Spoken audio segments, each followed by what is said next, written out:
Direktorat Reserse Kriminal Khusus Polda Riau tetapkan 8 tersangka baru dalam dugaan korupsi kur fiktif senilai 46 miliar rupiah yang terjadi di Bank BUMN KCP Bengkalis. Kedelapan tersangka terdiri dari kepala desa, kelompok tani, dan wira swasta.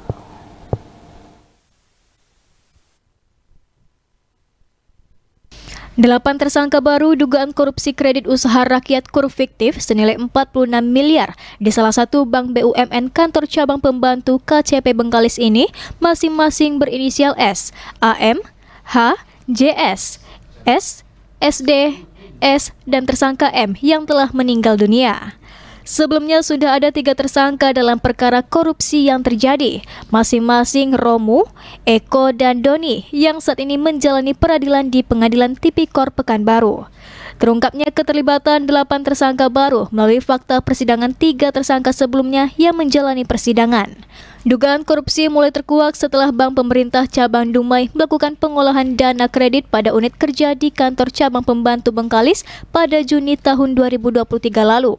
Melalui pemeriksaan acak terhadap 16 debitor, ditemukan bahwa fasilitas kur yang diberikan tidak sesuai ketentuan. Akibat perbuatan para tersangka, negara alami kerugian sebesar 46 miliar rupiah. Direktur Direktorat Reserse Kriminal Khusus Polda Riau, Kombes Pol Nasiradi mengatakan, dugaan korupsi dilakukan para tersangka terjadi dalam kurun waktu tahun 2020 sampai dengan tahun 2022. Kedelapan orang yang ditetapkan tersangka terdiri dari kepala desa, kelompok tani, dan wira swasta. Yang kasus korupsi ini merupakan pengembangan perkara yang kerugian negara 46 miliar sekian. Yang sebelumnya kita telah memproses 2 kepala cabang Bank BUMN yang tidak disebut banknya, cabang Bengkalis, 2 kepala cabang dan 1 analis, 3 orang bank.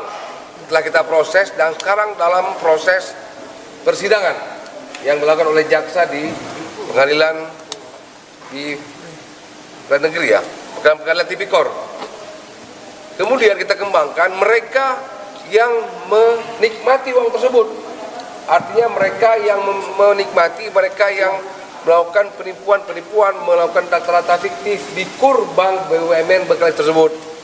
Jadi semuanya tersangka itu ada 8. Ingat, ada 8. 8 itu ada 2 kepala desa.